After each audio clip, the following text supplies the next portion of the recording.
Bueno, pues vamos a iniciar este conversatorio, Mujeres y Academia, entre realidades y desafíos. Me presento, mi nombre es Ana Silvia Monzón y soy actualmente la coordinadora del programa de estudios de género, sexualidades y feminismos en Flaxo, Guatemala. Y también nos acompaña Ana Lucía Ramazzini, la maestra Ana Lucía Ramazzini, pronto doctora también, qué bien. Ella va a estar moderando el conversatorio. Les quiero tomar unos minutos para compartir que nuestro programa de estudios de género, sexualidades y feminismos este año está cumpliendo 30 años. Así que con esa alegría celebramos, por un lado, ¿verdad? Este acontecimiento.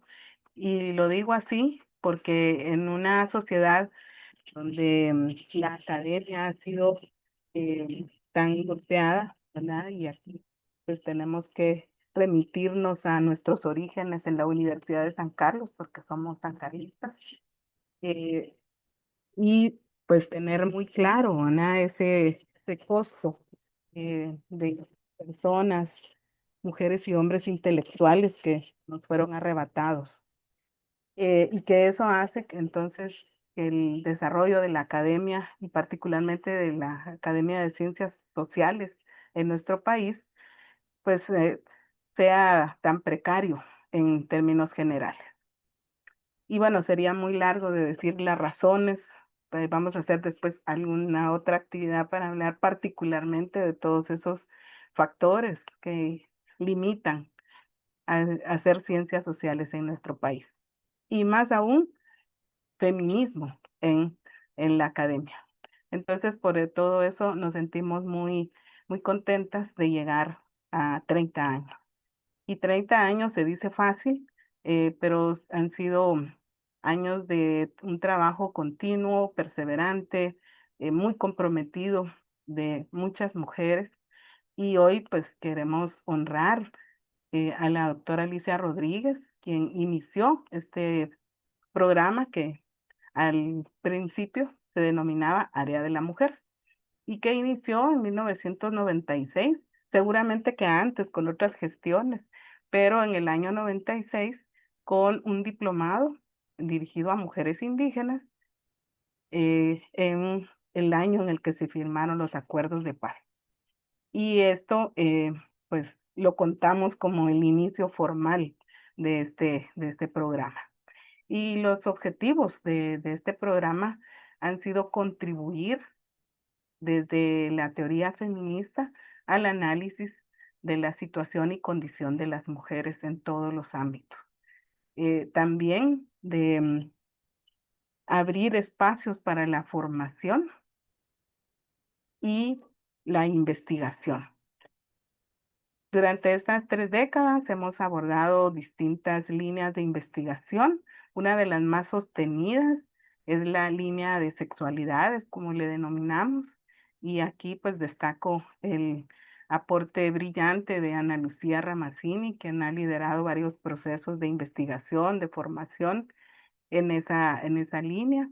Eh, Creo que es válido decir que el programa ha sido pionero en abrir espacios para abordar la diversidad sexual, tanto a nivel de investigaciones como de formación, de abrir y sostener eh, todo lo que tiene que ver con los derechos sexuales y reproductivos. La problemática, con eso se inició, la problemática del impacto de los embarazos en niñas y adolescentes, y esto pues ha continuado hasta ahora. El más reciente trabajo que se presentó es sobre matrimonios y uniones infantiles tempranas y forzadas, que está vinculado con esta problemática y asociado con esto una línea sobre educación integral en sexualidad. Somos integrantes de la Mesa Nacional por la Educación Integral en Sexualidad desde su creación hace 10 años, de manera que le hemos apostado a tener em, líneas de trabajo sostenidas, que tengan continuidad.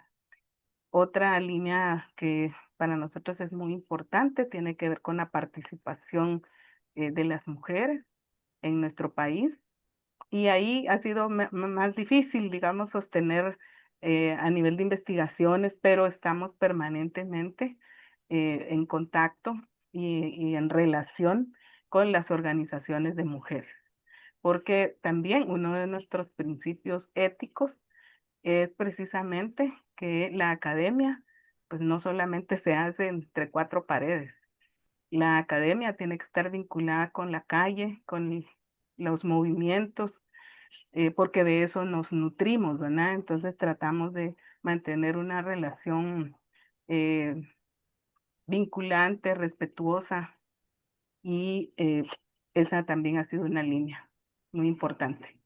Otra línea tiene que ver con la economía feminista y los cuidados, que digamos es más reciente, aunque siempre ha existido, digamos, este análisis, esta problematización de por qué trabajan tanto las mujeres. Y pues ya desde hace algunos años, las economistas feministas nos han brindado este marco de análisis y también hemos estado trabajando en esa línea. Y así tenemos otras, siempre tratamos, ¿verdad?, de vincular lo que hacemos como académicas con el arte y con el activismo. En ese sentido, y hoy pues sí nos falla. Ah, bueno, tengo aquí, miren, una velita que es de mentiras, ¿verdad? Pero es una velita. Así simbólicamente, porque siempre que empezamos nuestras actividades, y por eso traigo a colación lo de que vinculamos el arte, la academia, la investigación, y, porque la vela para nosotras también es una conexión para honrar a las mujeres que abrieron caminos para nosotras. La primera que puso el pie en una escuela, la honramos porque es ella la que abrió esas posibilidades para que hoy pues estemos en este espacio. Y también, ¿verdad? Esa luz, esa vela para las que ya nos dejaron, como es el caso eh, de la doctora Valda Barrios Clé, nuestra querida compañera que falleció en el 2021 y que pues era en ese momento la coordinadora del programa al que le dio pues muchísimos años y muchísimos aportes. Y así también otras compañeras que nos han dejado, que estuvieron de alguna manera vinculadas con nosotras en algún momento. El programa entonces, como esta propuesta académica, se desarrolla eh, en términos de la formación, y ahí tenemos pues ya múltiples, casi 30 cursos diplomados que hemos desarrollado, una cohorte de la maestría en estudios de género, dos de un diplomado en estudios de género. Luego tenemos una línea de investigación a la cual ya me referí. eh, Y destaco también, ¿verdad? En el último tiempo, un estudio que, que realizamos y que nos dejó pues muchísimas reflexiones sobre el impacto socioeconómico del cáncer de mama en mujeres sobrevivientes y sus familias, que concluimos y presentamos en el 2024. Y esto nos da la pauta de todo lo que falta investigar en nuestro país, ¿verdad? Que hay muy poco que relacione eh, la salud de enfermedad desde una perspectiva sociológica y antropológica. Así que siempre tenemos como pendientes, ¿verdad? Quisiéramos que los días tuvieran 48 horas para, para poder desarrollar muchísimas de las ideas que tenemos. Y luego la otra línea que quiero remarcar es la de la incidencia, como se le denomina, ¿verdad? Eh, Y esta pues tiene la relación de nuestros vínculos con la comunicación. El programa durante mucho tiempo, bueno, 2 años, tuvimos un espacio en el primero y creo que hasta ahora único programa de televisión feminista que se llamó Mujeres Convocando, y que producíamos y transmitíamos en TV Maya, que fue una experiencia muy interesante. Tanto Valda como Ana Lucía y yo siempre hemos estado vinculadas a medios de comunicación, así que ese es un aporte también importante. Y luego pues hacemos este tipo de actividades, estos conversatorios, encuentros, seminarios, eh, con las posibilidades que tenemos, que quisiéramos que fueran más. Y eso es parte de la proyección de nuestro programa hacia las mujeres y la sociedad guatemalteca. Entonces, este panorama así muy breve que planteo, lo vamos a seguir compartiendo porque queremos hacer otras actividades a lo largo del año, porque creo que nos merecemos celebrarnos. La categoría de mujeres académicas todavía es de construcción en este país, la categoría de científicas sociales también, y por eso nos alegra muchísimo que esté aquí con nosotras Alejandra Sierra, que ya la presentarán a Lucía, porque son estas cuestiones las que nos animan, en las que estamos empeñadas, ¿verdad? Comprometidas, y nos alegra que otras compañeras construyan con nosotras, ¿verdad? Nuestro programa pues se basa en un trabajo colectivo, eh, donde tenemos expertas que quiero reconocer a cada una. Todas son brillantes y eso, y comprometidas sobre todo, y eso hace que el trabajo pues realmente sea un espacio como debe ser, ¿verdad? Gozar de conocer, gozar de desentrañar la realidad, y eso es lo que venimos haciendo. Así que sin más, ya no, si no, ya, si me dejan hablar, yo sigo, pero quiero agradecer muchísimo su participación esta tarde noche, y pues le doy la palabra a Ana Lucía para que ella continúe con nuestro programa. Muchísimas gracias, Ana Silvia. Y de verdad qué bonito escuchar toda esta introducción de hace 3 décadas que, como tú decías, pareciera súper fácil y rápido mencionarla, pero son 30 años, ¿verdad? Y todas las implicaciones, pues, de esta construcción colectiva y de este disfrute también, ¿verdad? Que hemos tenido a lo largo de las décadas. Entonces, darles la bienvenida también de mi parte a este conversatorio, Mujeres y Academia entre Realidades y Desafíos. Y estoy muy emocionada porque es nuestra primera actividad de los 30 años del programa. Así que nuevamente, pues bienvenidas también quienes están ahorita sumándose, que siguen sumándose y eso también, pues dice, ¿verdad? La necesidad de plantear estos temas. Contarles que el objetivo de este conversatorio es que logremos hacer un espacio de reflexión, de diálogo crítico sobre las realidades, los desafíos y los aportes de las mujeres, precisamente en el ámbito académico, donde podamos visibilizar desigualdades estructurales, formas de exclusión, manifestaciones de violencia, pero también que podamos identificar las estrategias, las experiencias que han impulsado la transformación de la academia para que sean espacios más equitativos, libres de violencias, de discriminación. Y para esto nos acompañan tres queridísimas colegas que las voy a presentar con unos CVs bastante extensos que muestran también todas sus trayectorias, pero que voy a ser bastante puntual en dar una semblanza pues general, ¿verdad? Y por supuesto, siempre abiertas a que quienes nos acompañan pues puedan buscar más de ellas. Tenemos con nosotras a nuestra queridísima Silpa Arriola. Silpa, les cuento que es politóloga guatemalteca especializada en protección social, políticas públicas e inclusión de personas con discapacidad. Silpa es investigadora y consultora internacional que trabaja desde el discafeminismo, articulando academia, incidencia política y experiencia vivida de mujeres con discapacidad.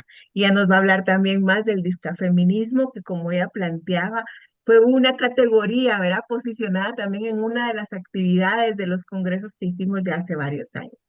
El trabajo de Silpa conecta producción de conocimiento, cooperación internacional y acción colectiva para transformar estructuras de exclusión en políticas públicas inclusivas.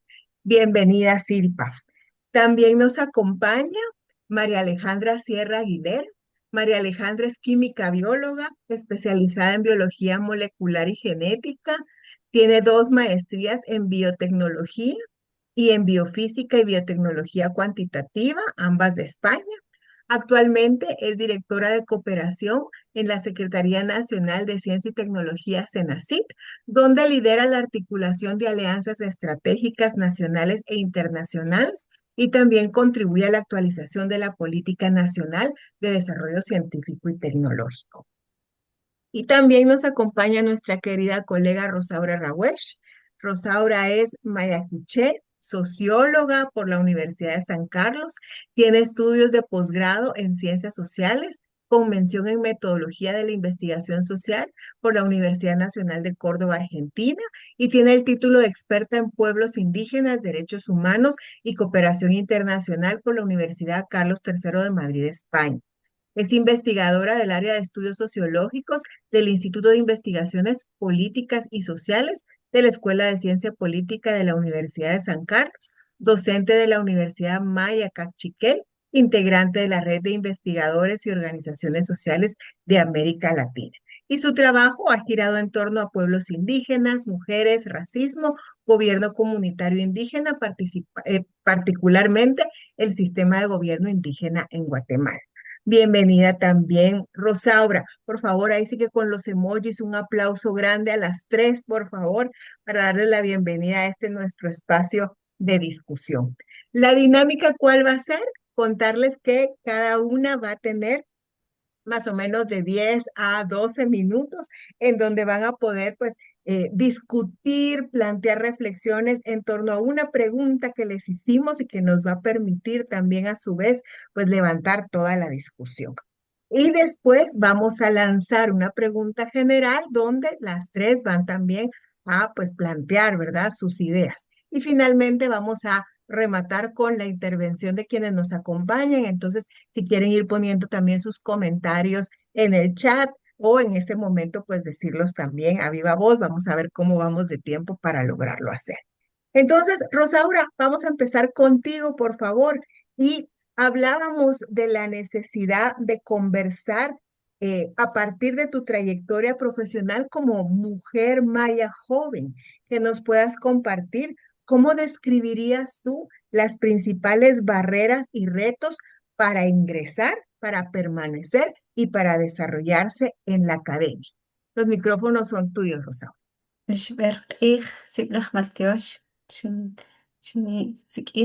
Muy buenas tardes, muchas gracias. Les agradezco mucho a de Género y Feminismo, les felicito por todo el trabajo, por estos 30 años de lucha, resistencias, aportes. En verdad, muchas gracias. Y a todas las personas que nos acompañan en este momento. Bueno, mi experiencia ha sido, digamos, entre grata, no grata, hermoso, no hermoso, o sea, todo. Eh, pero bueno, hace unos años en la Escuela de Ciencia Política, antes de la pandemia, nos habían solicitado para ese entonces las autoridades que estaban, que pudiéramos brindar información sobre estadísticas de profesionales mayas en la Escuela de Ciencia Política. Esto pues estaba la doctora Victoria Tubín y yo, ¿no? Que teníamos que dar como este informe, este reporte, porque una entidad extranjera pues le había solicitado a la escuela, ¿no?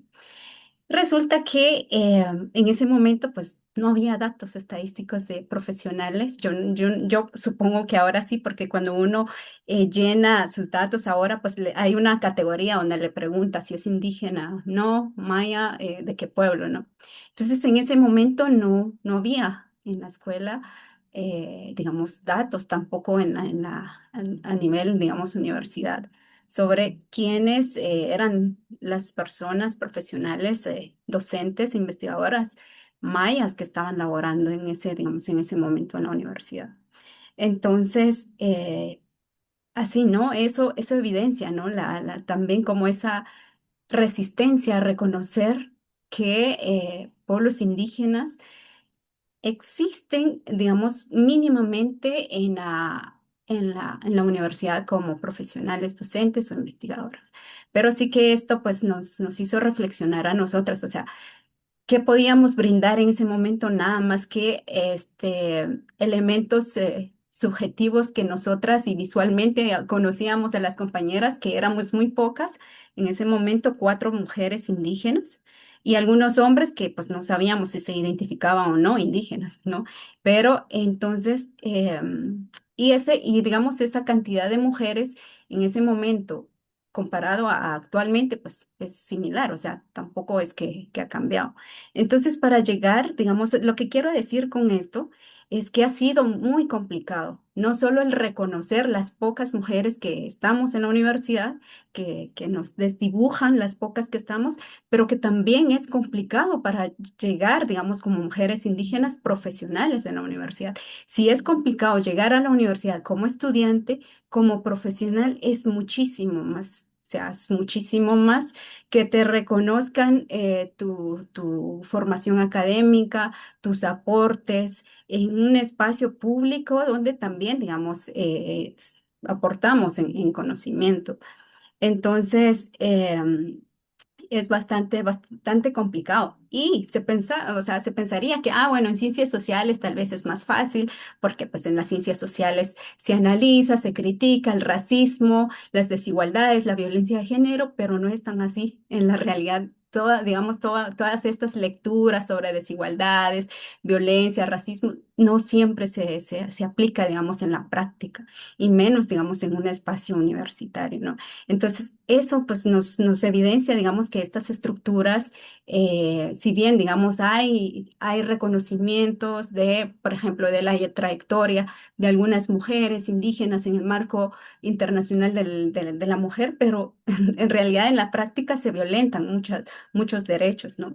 Entonces, sí, digamos, digamos, es importante hacer, digamos, este abordaje, que no siempre en las ciencias sociales es más factible, más fácil para una mujer indígena, permanecer o llegar a estos espacios como profesionales, docentes o investigadoras. Em, eh, Sobre todo a las mujeres indígenas, digamos, nos tienen en el imaginario, digamos, que nuestro espacio no es la universidad. Pues hemos visto, digamos, con las postulaciones de mujeres profesionales indígenas a cargos públicos, donde hay diversos comentarios racistas sobre, digamos, la postulación o sobre ese atrevimiento de las mujeres indígenas de estar o postularse, digamos, a estos espacios públicos. Y ese, digamos, ese imaginario también, digamos, está en la universidad. O sea, es como muy vinculado, ¿no? Cómo la universidad forma a los profesionales, a las profesionales, bajo qué, digamos, análisis, bajo qué abordaje crítico. Se está formando, digamos, estos profesionales, esta gente, y, digamos, ha sido muy complicado, digamos, para nosotras, digamos, las mujeres indígenas, pensar ocupar estos espacios o pensar ser electas. En la escuela, digamos, si bien pues yo empecé en la Escuela de Ciencia Política en 2011 como auxiliar de investigación, pues luego ya me fui a estudiar la maestría. En ese momento en Argentina tuve, digamos, mi primera, digamos, oportunidad o mi primera experiencia como asistente de cátedra en la Facultad de Filosofía y Humanidades de la Universidad Nacional de Córdoba. Fue, digamos, una experiencia súper interesante. Luego volví a Guatemala y pues ya tuve la oportunidad en la Universidad Galileo, bueno, posterior en la USAC. eh, Me dieron docencia en 2019, ya en 2022 ya fue mi último año como docente, pero les digo, la experiencia ha sido también maravillosa porque pues uno piensa o justamente piensa eso, ¿no? Todo ese conocimiento, esa formación que una pues, ha adquirido, pues también es como de alguna forma poder generar estos espacios de forma crítica, retribuir también, acompañar a mujeres indígenas. He tenido muy, digamos, experiencias muy bonitas, pero en cuestiones de que le reconozcan a uno, digamos, como profesional maya que pueda aportar ha sido difícil. Pues eternamente, pues las mujeres indígenas, somos como interinas en ese espacio, ¿sí? Difícilmente podemos llegar a ser titulares. Entonces, son de esas cosas que pues generan no solo eh, este, angustias, violencias, digamos por ser no titular, que en cualquier momento pues te pueden quitar o ya no, digamos, seguir, digamos, con tu proceso de trabajo en ese espacio. Entonces, sí que ha sido, digamos, ha sido complicado estar en ese espacio. Y una está, digamos, ¿qué elementos podría yo destacar, digamos, al estar y seguir en ese espacio? Es el apoyo, la solidaridad y sororidad de muchas colegas. O sea, en ese espacio pareciera ser que una llega a, digamos, bueno, una espera a desarrollarse profesionalmente, a aportar, pero en realidad es un campo de batalla, es un campo de lucha que constantemente una pues está, digamos, resistiendo, está generando, digamos, diversas formas de permanecer, de generar, digamos, lazos de compañerismo, de amistades que pues nos apoyen, porque sin eso les digo, sin las colegas, una se derrumba. O sea, en esos espacios donde suceden diversas cuestiones violentas, donde pues una ve eh, racismo de colegas, discriminación de colegas hacia colegas, de estudiantes a profesionales, mujeres indígenas. O sea, es bastante fuerte y duro, ¿no? Y entonces sí, lo que nos ha, bueno, al menos desde mi perspectiva, lo que me ha sostenido es, digamos, la sororidad, el acompañamiento, tanto de colegas dentro como fuera, que por ahí es súper interesante, ¿no? Que otras mujeres nos abracen y nos involucren y reconozcan nuestros aportes en otros espacios. Esto pues me ha pasado, digamos, con las queridas colegas de Flaxo, que les agradezco mucho también, que recuerdo que la primera persona que me invitó a un espacio, digamos así, para abordar lo que yo pues había trabajado, recuerdo pues sí, valoro mucho, es pues la invitación de la doctora Ana Silvia Monzón en una actividad en El Salvador, ¿no? Entonces, mujeres que permiten que otras mujeres logren alcanzar, digamos, un vuelo y que logren socializar. Su trabajo ha sido importante, digamos, en estos espacios. Pues también a nivel, digamos, fuera en el extranjero, por ejemplo, en Argentina o colegas de México que abrazan estos aportes, estas luchas, nos siguen fortaleciendo para, digamos, para permanecer y pensar que es posible cambiar estos espacios en algún momento de la vida en un futuro, digamos, inmediato, que no sea tan lejano, ¿no? Pero sí que, pues eso, digamos, ayuda mucho, bueno, al menos a mí, ¿no? Y que, pues, permanecer, digamos, justamente en estos espacios se debe también propiamente al acompañamiento de mujeres, sobre todo, ¿no? Y bueno, obviamente hay autoridades, han habido algunas autoridades que son, digamos, han sido más abiertos y que han reconocido los aportes o de las mujeres profesionales indígenas, por ejemplo, pero que pues han sido como muy pocas estas autoridades o que pues no se atreven a tanto porque no, digamos, hay como ciertas normas estructurales donde cuidadito uno pues se atreve, digamos, a romper estas lógicas estructurales, ¿no? Y bueno, eso básicamente, no sé cómo voy con el tiempo, por favor me dicen porque por ahí yo me... Vamos súper bien, tenés todavía unos 3 minutos por si Ah, muy querés. bien. Muy Ajá. bien. Entonces, bueno, sí ha sido, digamos, mi experiencia en investigación. Actualmente soy investigadora en la Escuela de Ciencia Política y sí que, pues, hay, digamos, diversas situaciones que, pues, la verdad he tenido cierta libertad en el abordaje de mi investigación, pero no así en la libertad de pensar que se publica todo lo que uno produce. ¿Sí? Entonces, sí que es muy importante producir, pero socializarlo también es, digamos, es central, porque si uno investiga, pero queda engavetado eso que se hace, que se construye de manera colectiva, pues no hay, digamos, un impacto. Y esa es una de las situaciones, pues, que yo, digamos, em, admito y digo digamos, hay formas violentas, quizás de manera no tan abierta, pero sino silenciosas, de ir opacando, digamos, estos aportes, estas abordajes que hacen las mujeres en diversos espacios, como pues en la investigación o en la docencia misma.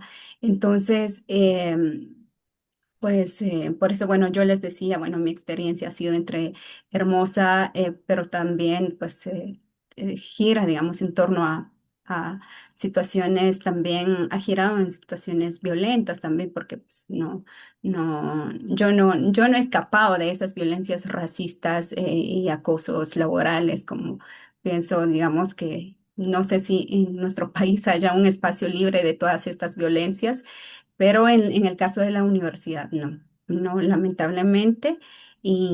Pero bueno, pienso que al estar y generar, digamos, estos encuentros, pues nos fortalece y permite, ¿no? Seguir, digamos, con la esperanza y con la resistencia y la lucha de que estamos, digamos, conectadas y que nos apoyamos en estos espacios, ya sea, digamos, en estos diálogos. Y nada, de verdad les agradezco la invitación y para mí siempre ha sido un honor poder compartir espacios con mujeres con grandes aportes y trayectoria en la academia, en la sociedad, como ustedes. Gracias. Muchísimas gracias, Rosaura. Un fuerte abrazo. Y Rosaura abre nuestro conversatorio poniendo así como de manera muy, muy clara la academia como un campo de disputa, en donde están vinculadas las violencias y las resistencias también. Cuando Rosaura habla de las violencias, pues plantea, ¿verdad? La violencia epistémica, la violencia racista, que esas violencias van articulándose unas a otras y van operando de esa manera, tanto en el reconocernos o no como constructoras de conocimiento y también en esa circulación del conocimiento. Y Rosaura habla de que estas violencias pueden ser más sutiles, pero también hay violencias explícitas, pero no deja de señalar la resistencia y eso es muy importante. Las estrategias de resistencia, el acuerpamiento entre mujeres y espacios como este, en donde vemos que estas situaciones no son vivencias personales, individuales, sino que tienen que ver con la estructura misma de la propia academia. Muchísimas gracias entonces, Rosaura, y vamos ahora con Silpa. Silpa, tú has mencionado y en las cosas que compartes, pues tu posicionamiento disca feminista, que te pediríamos también que nos compartas un poco qué es esto. Pero para ti, ¿cuáles son las realidades y los desafíos a los que te enfrentas en la academia para ser reconocida como una mujer constructora de conocimientos, también con una condición de discapacidad? Y voy a agregar algo más. Fíjense que hemos venido conversando con Ana Silvia, con Emma, con otras colegas, cómo también el maternar y hacer academia es algo bastante complejo. Entonces, Silpa, pues sabemos también que eres mamá y te queremos preguntar esas implicaciones de maternar haciendo academia o hacer academia maternal. Entonces, en pocas palabras, ¿cuáles dirías o a qué realidades te enfrentas, a qué desafíos y también esa parte, por favor, del maternal? Te paso los micrófonos, Silva. Muchas gracias, buenas tardes, buenas noches para todas. La verdad es que es una pregunta que tiene muchos elementos que, bueno, voy a intentar abordar en los próximos 11 minutos y medio. Para empezar, sí, yo creo que hay que partir de este concepto que algunas mujeres con discapacidad hemos posicionado, que es el concepto de discafeminismo, no el feminismo de la discapacidad, sino partir de estas lógicas de generar una teoría, lo podemos llamar así muy aventurera, de lo que significa tener discapacidad como una opción inicial y luego a través de la discapacidad poder nombrarte feminista. ¿Y por qué es esto? Porque el primer espacio que muchas de nosotras habitamos el espacio de la discapacidad como primera categoría y luego trascendemos a entender la, las lógicas que hay ahí, las dinámicas de poder y nos agenciamos muchas veces de teorías feministas para poder explicar lo que estamos atravesando de manera corporal. Yo creo que el paso de la academia antes de ir nombrando violencias que no son muy distintas a la que Rosaura explicó y otras sí son bastante diferentes. Eh, digamos que las mujeres con discapacidad estamos situadas en un gueto en el que de forma narrativa, estructural y de una manera histórica estamos situadas y segregadas todas en ese gueto.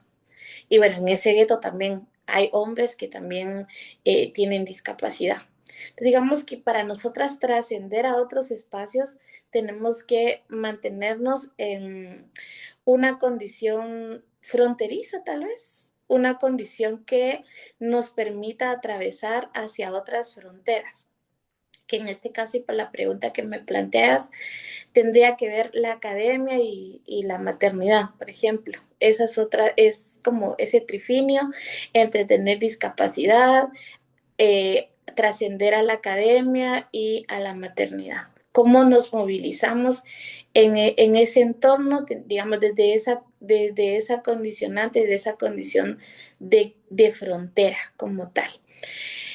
Lo hacemos quizá teniendo esta analogía de las fronteras a través de un tránsito condicionado. Un tránsito que está condicionado sobre todo en la academia a la cuota, a la, digamos, al que alguien de manera individual considere que tenés las capacidades. O sea, hay una lógica capacitista que está en ese tránsito condicionado.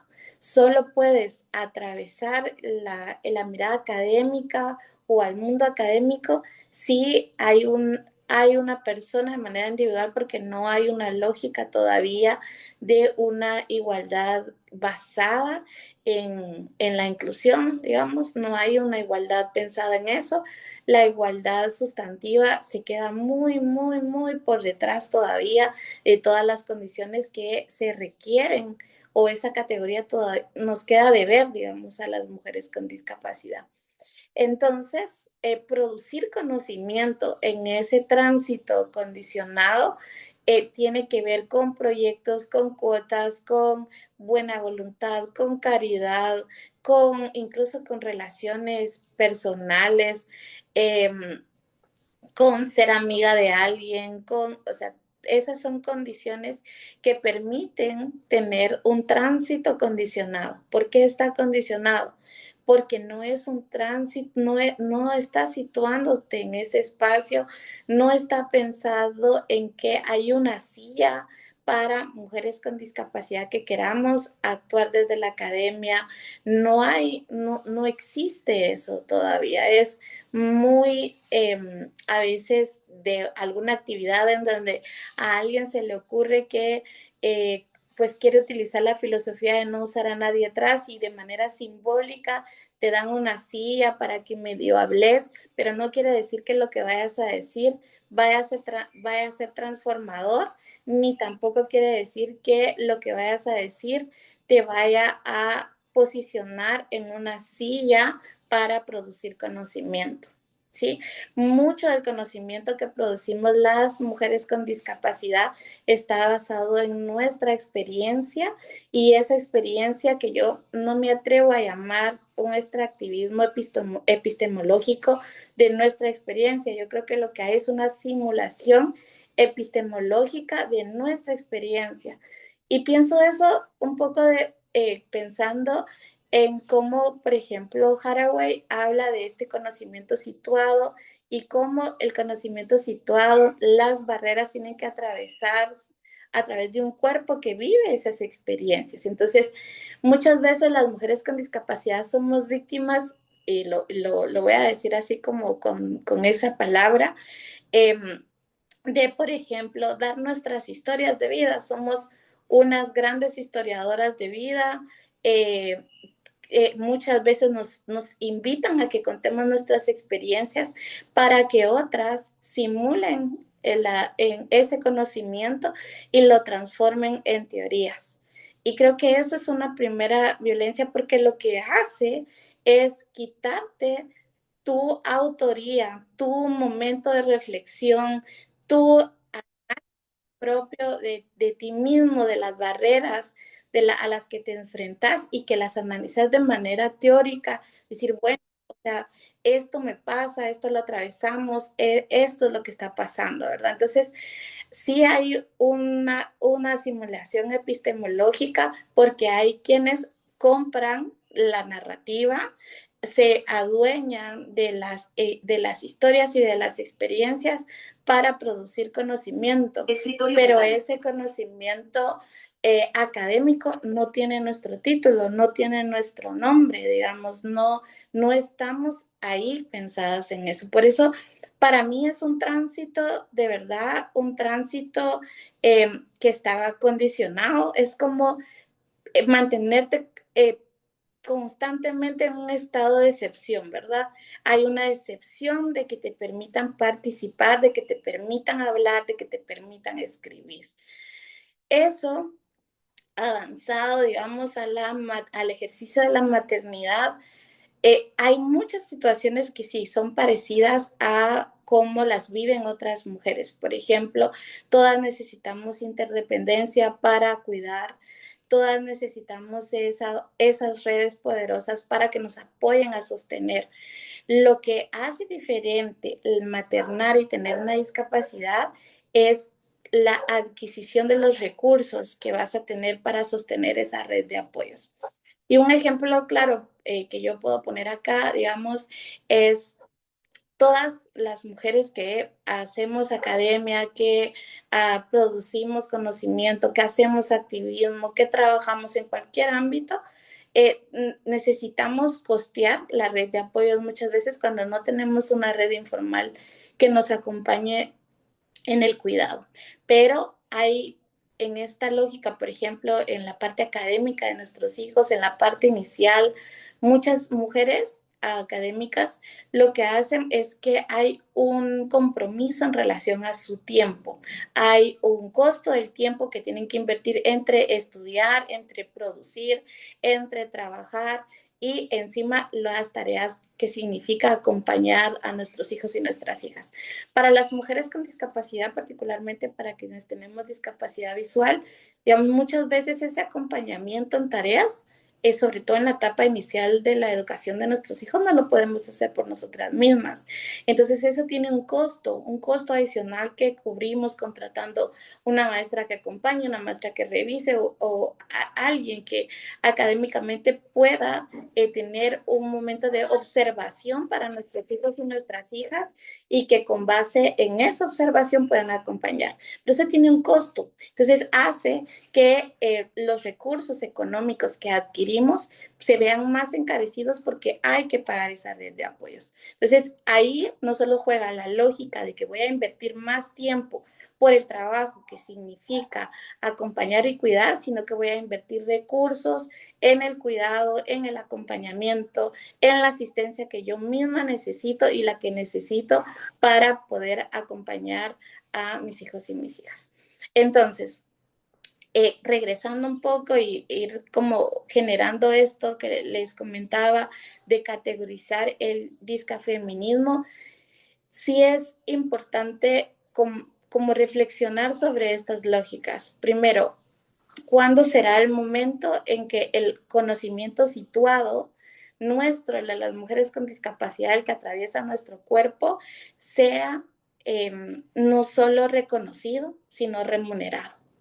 Cuando las mujeres con discapacidad dejemos de ser solo la historia de impacto, el momento simbólico, la palabra simbólica que le va a dar un título bonito a mi investigación, digamos, o que me va a permitir a mí agenciarme de fondos, o que me va a dar otro plus como investigadora, porque voy a manejar muchos más temas, digamos, y las mujeres que te acompañaron, que analizaron, que producieron ese conocimiento, que teorizaron, que reflexionaron y que investigaron, siguen en el anonimato. Entonces, hay estas lógicas de visibilidad versus invisibilidad. Por ejemplo, si soy visible como objeto de estudio, pero soy invisible como sujeta que produce conocimiento. Entonces, son reflexiones sumamente importantes que nos tenemos que hacer, no solo las mujeres con discapacidad, para decir, bueno, si yo puedo estar en este espacio, puedo tomar esta silla, puedo acompañar este proceso, pero también necesitamos ser reconocidas. Y yo en realidad analizaba esta tarde sobre estos temas y en el mundo de la discapacidad hay una frase muy valiosa que llega con la Convención de Discapacidad, que es el nada de nosotros sin nosotras. Y justamente yo decía, bueno, ahí está Haraway hablándonos del conocimiento situado, ¿verdad? Son nuestras experiencias las que tienen un valor, las que está bien, no necesitamos que solo sean simbólicas, necesitamos que la academia nos dé ese espacio, pero no solo como la voz de la experiencia, sino como las mujeres que producimos conocimiento, entregamos conocimiento, y un conocimiento que puede ser transformador para otras que vienen atrás de nosotras y que están trabajando junto a nosotras, y también para nuestras aliadas. O sea, tener estas alianzas que son importantes, pero sin que nuestras aliadas se asuman nuestra producción de conocimiento como propio. Creo que, bueno, yo por ahí me voy a quedar para que tengamos más minutos para discutir. Muchísimas gracias, Silpa, por tu intervención. Muy importante todo lo que planteas, las reflexiones y además muy ilustrativa esta metáfora de las fronteras, del tránsito condicionado y cómo pones al centro también pues esa demanda de ser reconocidas como sujetas epistémicas y que no hay un desplazamiento de autorías, ¿verdad? Porque pues sus propias experiencias se tendrían que poner al centro desde sus propias voces y reconocimiento. Así que mucho, mucho que nos dejas para pensar. Y bueno, vamos a pasar ahora con Alejandra. Alejandra, como les decía yo al principio y como la presenté, ella pues forma parte y tiene toda una experiencia en la CENACYT y además viene del mundo también, pues no de las ciencias sociales, ¿verdad? Y aquí la mayoría que estamos somos de las ciencias sociales y me parece interesante porque también es un poco ir haciendo fisuras, ¿verdad? Entre esa separación y esa pedacería de ciencias que fueron creadas originalmente así. Pero Alejandra, si tú pudieras poner la mirada y la mirada sentada, digamos, en los retos del Estado, ¿cuáles son esos mayores retos del Estado para reconocer los derechos de las mujeres en las ciencias naturales, en las ciencias aplicadas, en las ciencias sociales? A mí no me gusta decir ciencias blandas y ciencias duras porque creo que ahí también hay una jerarquización epistémica que no podemos seguir permitiendo. Pero bueno, ¿cuáles dirías que son las mayores demandas también que has notado de las mujeres en esta diversidad de mujeres científicas en cuanto a hacer ciencia? Ay, pues muchísimas gracias. La verdad que agradezco mucho participar en este espacio porque normalmente las ciencias sociales y las ciencias biológicas, por así decirlo, no estamos participando en foros y creo que este es uno de los temas más importantes. La verdad que he aprendido bastante de mis dos colegas que participaron, los términos que utilizan. Ustedes van a ver ahorita en mi ponencia que yo utilizo otros diferentes, pero eso es lo que me gusta porque creo que podemos aprender de ambas vías y hacer como esta complementariedad que es tan necesaria, principalmente para generar políticas y así es como llegamos al tema del Estado. A mí me gustaría empezar con ciertos datos, como del área de la biofísica y de la Secretaría Nacional de Ciencia y Tecnología y del Estado. Las políticas se deberían de basar en datos. Así que voy a comenzar con pequeños datos. Voy a comenzar con datos a nivel mundial.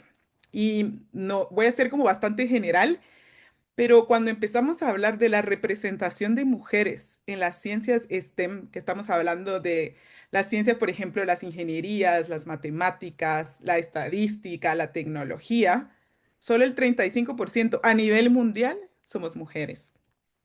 Si también empezamos a ver, bueno, ya el 35% está estudiando ciencias STEM. Ahora, ¿quiénes están trabajando en puestos de ciencia, tecnología o innovación? Solo un 25%. Y ya cuando estamos hablando de liderazgo, eso todavía disminuye aún más. Y por ejemplo, si hablamos de invenciones, de hacer nuevas innovaciones y registrar, por ejemplo, patentes cuando descubrimos algo nuevo, a nivel mundial nuevamente solo el 17% que registra patentes son mujeres. Entonces, si agarramos este ámbito global, hay muchos temas para discutir, pero lo vamos a bajar ahora a Guatemala. Entonces, cuando llegamos a Guatemala, las estadísticas aún no son tan actuales. Por ejemplo, este que les estoy hablando, el estudio mundial lo hizo UNESCO y se llama como All in Her Terms, que es un estudio de género acerca de las mujeres y su participación.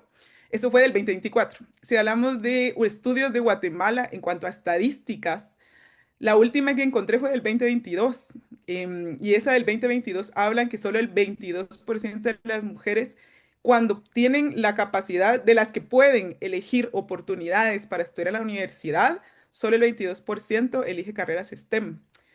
Y por supuesto, si empezamos a ver ingenierías, en las ingenierías nos baja hasta encontrar casi que una mujer en cada 100 o cada 10, por ejemplo, no es cada 100, es cada 10. Encontramos en las aulas y cada vez se va acrecentando más la brecha. Y eso estamos hablando que tenemos que posicionar a Guatemala y las carreras STEM, que la mayor parte se encuentran o las actualizadas o de las carreras nuevas, como por ejemplo la ingeniería en biotecnología, solo en universidades privadas. Yo, por ejemplo, yo estudié en la Universidad de San Carlos. Como dijeron, pues yo soy química bióloga y la puntualización que quiero hacer ahí en este tema es que todas las carreras de, por ejemplo, de farmacia, que es donde está la carrera de químico biólogo, tiene que ser de tiempo completo. Esto quiere decir que mis padres me tuvieron que haber, pues, permitido seguir estudiando luego del colegio. Y ahí es cuando empiezan a ver estas limitaciones que yo en ese momento, cuando estaba estudiando, no lo notaba. Que la verdad el sacrificio que en este caso fue de mi mamá, que me pagó toda mi carrera y me permitió seguir, ahí es cuando empezamos a ver ciertos como tintes de por qué el porcentaje está tan bajo, porque no es que a las mujeres no nos interese esos espacios, es que hay ciertos retos que hay que complementar. Por ejemplo, que si yo tengo que tener a alguien que me pueda pagar o alguna forma de beca para que yo pueda seguir una carrera STEM, que estoy pensando entonces en tener una familia o no, y parecería como que esta ya es una opción excluyente. Voy a terminar mi carrera, luego puedo ver si tengo familia, pero si quiero estudiar una maestría o un doctorado y quiero seguirme especializando en carreras STEM, vuelve a ser otro reto que en Guatemala no tenemos estudios de posgrado especializados en carreras STEM. Y eso ya estamos hablando que tampoco está en la universidad pública y tampoco hay muy pocas ofertas en las universidades privadas. ¿Qué quiere decir esto? Tengo que buscar opciones de especialización afuera.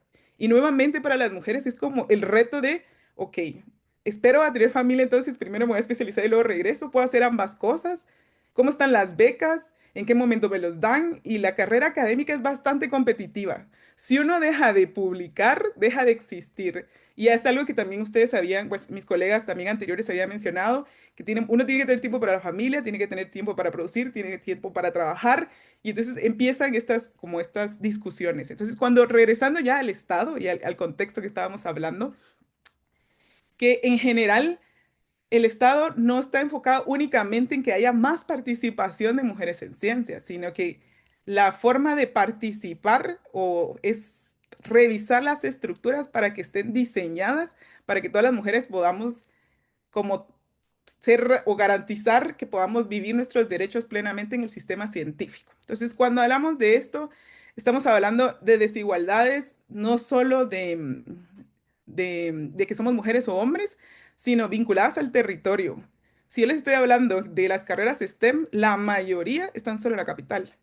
Hay ciertas ingenierías, muy pocas universidades en los departamentos. Y desde ahí ya empieza a ser un reto y una barrera para el Estado fuerte. Y ahí estamos hablando también que la universidad pública, muchas de las carreras STEM no están en los departamentos. Tiene que venir la gente aquí. Lo otro es el idioma. La ciencia, pues en Guatemala, pues las carreras se imparten en español y si vamos a nivel mundial en inglés. Entonces, ¿qué pasa en nuestro país que hablamos tantos idiomas? ¿Cómo es, en qué idioma se maneja la ciencia? Lo otro es la condición socioeconómica y ese es el tema que yo les toqué de, para seguir carreras STEM, tiene que ser de tiempo completo. Entonces el Estado tiene que ver cómo generar estas oportunidades para que no sea para un grupo privilegiado o la capacidad que puedan tener unos padres de poder seguir apoyando al hijo que no va a depender de ellos, sino de las posibilidades económicas. Entonces el Estado es lo que tiene, y por supuesto que estamos hablando que el Estado, y ahorita pues yo estoy representando aquí a la Secretaría Nacional de Ciencia y Tecnología, que este es el ente que está visibilizando o analizando pues todo el Sistema Nacional de Ciencia y Tecnología. Hay una ley de desarrollo científico-tecnológico, tenemos la política de desarrollo científico-tecnológico. Entonces, hay otro de los retos que les puedo mencionar también es el reconocimiento del conocimiento en sí. Por ley mucho se habla y está estructurado como que son las ciencias STEM, por ejemplo, y ahí es cuando las ciencias sociales podrían verse no visibilizadas. Y esta es una de las partes fuertes que se está en discusión del Estado y dentro de la Secretaría, que podamos trabajar en equipo. Y si nos vamos más allá, también el reconocimiento de conocimiento ancestral. ¿Dónde queda eso dentro de nuestro Sistema Nacional de Ciencia y Tecnología? Esta es una discusión que también se está teniendo en la mesa. La Secretaría participa en mesas de población indígena, participa en mesas de la mujer, en donde hay distintas entidades del Estado y que quieren reconocer y ver qué estrategias pueden hacer para trabajar en equipo, porque la ciencia al final es un sistema y no es solo una herramienta. También quisiera hablarles de que el reto del Estado también está en cómo permitir generar conocimiento, ya que nosotros manejamos un fondo, para los que están acá, el fondo se llama el Fondo Nacional de Ciencia y Tecnología, y se basa en cuatro pilares. Uno es fondos para investigación básica, investigación aplicada. El otro es para desarrollo de proyectos de innovación. El tercero es fondos para divulgación de la ciencia, que es algo que también tocaron mis colegas, cómo se divulgan esos conocimientos que estamos generando. Y el cuarto es el apoyo a talento humano. Y digo apoyo y no beca porque nosotros damos un complemento a especializarse en maestrías y doctorados. Pero cuando vemos el fondo, lo que más se está especializando es en las ciencias STEM. Entonces, las ciencias sociales pareciera que no están reflejadas. Sí hay una línea de financiamiento que se llama el Social Invest, que creo que necesita una revisión. Esto es algo, este fondo pues ya se creó, estas líneas de programación con la política, y hay algo que tenemos que revisar. Las políticas tienen un tiempo de vigencia y, por ejemplo, esta política está vigente hasta el 2032. Y nosotros ahorita estamos trabajando el plan estratégico. Si ustedes han visto política, ustedes son sociólogos, yo sé que ustedes analizan toda esta parte del contexto y muchas veces las políticas parecen como objetivos muy románticos de lo que queremos llegar a ser. Y me parece espectacular que sea así porque al final ese es el que queremos llegar. Pero tenemos que operacionalizarlo y creo que eso es lo que hace falta muchas veces en las instituciones del Estado. Es, por ejemplo, queremos el mejor desarrollo económico, desarrollo social y que se base en ciencia y que basemos las tomas de decisiones del Estado en datos. Y eso es lo que queremos llegar. Pero ¿qué estamos haciendo para llegar ahí? Y eso es otro reto del Estado. ¿Cómo lo podemos operacionalizar? Y también podemos hablar de que cuando vemos las convocatorias o quién aplica nuestro fondo, tampoco se ven reflejadas que haya una aplicación equitativa de hombres y mujeres. O, por ejemplo, no hay indicadores desgregados en qué población está aplicando. Y esto entonces invisibiliza realmente quién está aplicando el fondo, quién está siendo beneficiado del fondo. Y esto es algo que también estamos revisando dentro de la Secretaría. Entonces, yo quisiera hablar también de los retos que cuando estamos hablando de la participación de mujeres en ciencia, no podemos dejar de hablar, como les había dicho, de territorio, de idiomas, pero también de acceso a la tecnología. Hay varios, en el último censo que se realizó, también hablaban de la diferencia que hay entre acceso a la tecnología. Hay más hombres que tienen acceso al teléfono celular, por ejemplo, eso quiere decir que tienen más acceso a Internet, pero hay mujeres que no. Y imagínense luego, pues, de pandemia, que muchas de las clases fueron en línea o la comunicación era en línea y no tienen acceso a la tecnología. Y ustedes van viendo que el Estado sí se está actualizando, se está modernizando, hay transformación digital. Por ejemplo, todos sabemos que podemos sacar nuestro DPI de manera en línea o podemos sacar un certificado de nacimiento, pero ¿qué pasa si esa tecnología no llega a todos los lugares? Entonces, esa es otra parte que es responsabilidad de nosotros como Estado, velar porque se cumplan esos derechos. Y si estamos haciendo esa transformación digital, también paralelamente, y sí se está trabajando en llevar la conectividad, en dar estas alfabetizaciones digitales, porque cada una de las poblaciones y grupos pueden estar en un nivel diferente en el uso de la tecnología. Y también podemos hablarle, porque sé que la pregunta tenía aparte de los retos, también se consultaron ustedes acerca de las demandas. Y muchas de las demandas ya las dijeron mis colegas, y la verdad que es mucho de lo que también se solicita o se pide dentro del Sistema Nacional de Ciencia y Tecnología. Y es eso como desde la penalización como de la maternidad, porque se siente como penalización si nos detenemos, si no estamos produciendo por ejemplo, artículos científicos, si estamos trabajando en un laboratorio, no estamos trabajando en ese laboratorio, qué pasa con nuestras muestras, qué pasa con toda esa parte, que tenemos ese desligamiento que nos estamos como que nos excluyeran cuando queremos pedir esa licencia de maternidad y sentimos esa presión de elegir o una carrera científica o elegir tener familia. También es como se piden como las condiciones dignas y aquí quisiera hacer como algo bien puntual que realmente felicito a la parte del gobierno que sí ha buscado que haya puestos de liderazgo, por ejemplo, casi un 50-50 y eso es algo que está muy bien. Pero si volvemos a hablar de la ciencia y tecnología, no ha habido hasta el momento una rectora mujer, por ejemplo, en la Universidad de San Carlos de Guatemala. Entonces, empezamos a ver en la ciencia y la tecnología quién tiene liderazgo. Si a ustedes les pregunto, no para que contesten ahora, pero para que lo piensen, ¿cuántos podemos mencionar que ganan premios Nobel? Que ni siquiera es aquí de Guatemala, sino de cualquier científico. Muchos de los famosos que vamos a recordar en nuestra mente van a ser hombres y eso no está mal. El problema de eso es que invisibilizamos el papel de las mujeres científicas que han hecho historia.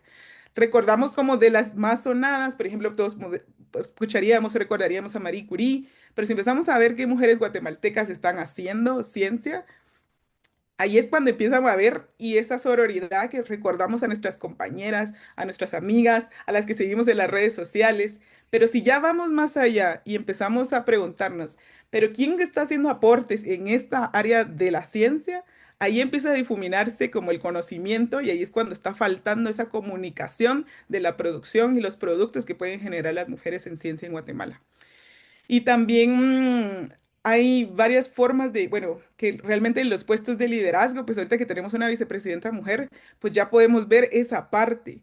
Pero cuando estamos viendo, por ejemplo, que las niñas vean o las adolescentes o los jóvenes, cuando empiezan a decidir carreras y empiezan a ver los retos de ese sesgo como y como siempre, como el sesgo que siempre tenemos de que no somos buenas para las matemáticas, o por ejemplo que se necesita una mente muy racional y estructurada para poder seguir una ingeniería, y nosotros empezamos a sentir esa parte de no somos capaces, no estamos al nivel. Entonces, esto también lo refleja este estudio de UNESCO, que muchas hicieron un estudio de percepción y entrevistaban a niñas y adolescentes y ellas consideraban que no eran buenas para las matemáticas y la física. Y estamos hablando desde la niñez y la adolescencia que empezamos a ver como que las ciencias STEM no son para nosotros, sino que son como, están relacionadas a género.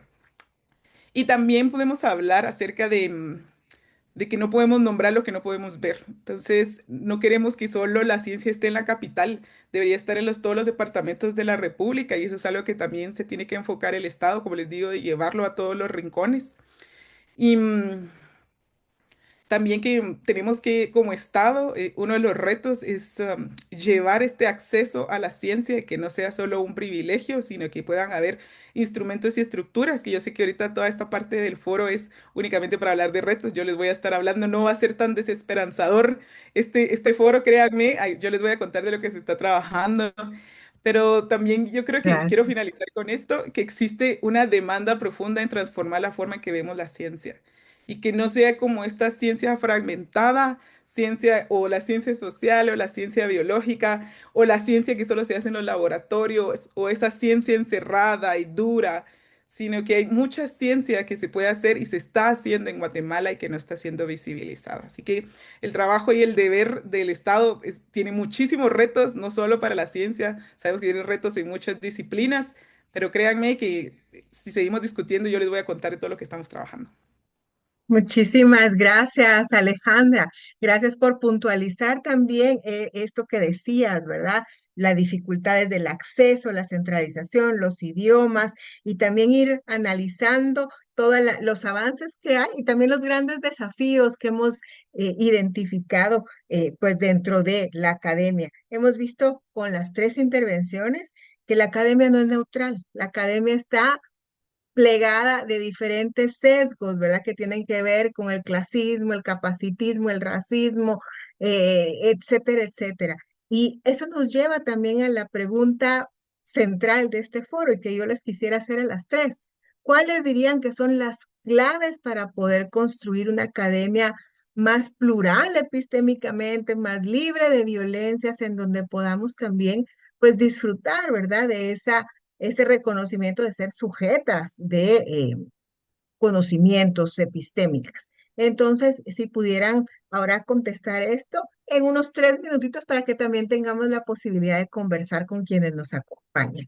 Y vamos entonces ahora a empezar por Silpa, por favor, si tú fueras tan amable. Un poco las claves para construir otra academia. Yo creo que en general, digamos, no solo desde el mundo académico, si lo miro desde mi ámbito, yo creo que hay una categoría tan necesario de mencionarla, porque está muy saturado, que es de la inclusión. Yo creo que todo es inclusión en este momento, o sea, todo gira en relación a la inclusión, pero es una categoría que se quedó vacía, digamos. Entonces, creo que hay que cuestionar esa categoría como tal. Yo, por otro lado, también creo que hay una necesidad de hablar de una redistribución epistemológica. Necesitamos comprender que hay muchos saberes, muchas formas de producir conocimiento y que esa forma de producir conocimiento, no solo desde el ámbito de las ciencias sociales, sino también desde otras lógicas, desde la tecnología, incluso desde la inteligencia artificial. Ahora, hay muchas otras formas de producir ese conocimiento. También creo que es muy necesario dejar de mantenernos en una política de resistencia todo el tiempo. O sea, todo el tiempo hay que resistir, todo el tiempo hay que hacer más porque hay que demostrar más, digamos. Sí es muy importante tener estos momentos de reflexión, aunque a veces uno lo puede verbalizar, pero también cuando ya lo lleva a la práctica es tan difícil eh, como a que sea realidad. O sea, en un espacio laboral o de producción de conocimiento, el cansancio no existe. O sea, no hay derecho al cansancio, no hay derecho a parar, no hay derecho a detenerte. Esos derechos están todavía situados desde un espacio todavía muy filosófico, muy idealista de lo que nosotras las mujeres queremos nombrar, pero cuando ya pasas eso al mundo de la producción, eso no existe. Y para mí es muy importante terminar diciendo que también para mí es complejo esta política de legitimidad condicionada. O sea, es un proceso, esta política de legitimidad condicionada, que así la nombro yo, es a veces muy compleja para las mujeres que no incursionamos en un espacio y somos las primeras. O sea, yo escuchaba a Ana Silvia decir, bueno, enciendo esta vela por quién fue la primera mujer que estudió. A muchas de nosotras que tenemos discapacidades nos tocó ser las primeras en nuestras carreras, las primeras en un espacio deportivo, las primeras hablando de tecnología y accesibilidad.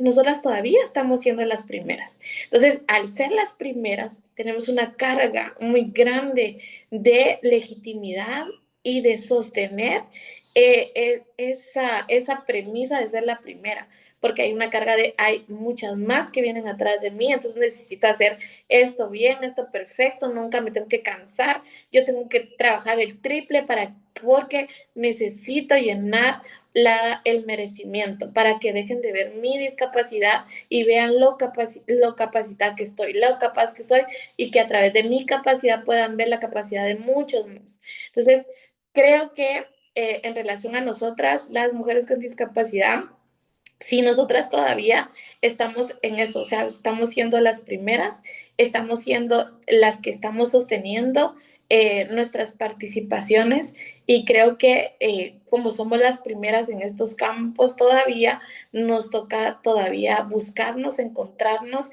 y en lo particular creo que eso es lo que estamos haciendo nosotras ahora, generando una nueva organización de mujeres con discapacidad, que podemos vernos privilegiadas porque tuvimos acceso a la educación, pero que eso nos hace decirnos, bueno, todas nosotras fuimos las primeras en nuestros campos, sabemos de lo que estamos hablando, nos podemos sostener, podemos producir conocimiento, entonces busquemos esta CIA, y eso es como el tránsito que habitamos en este momento.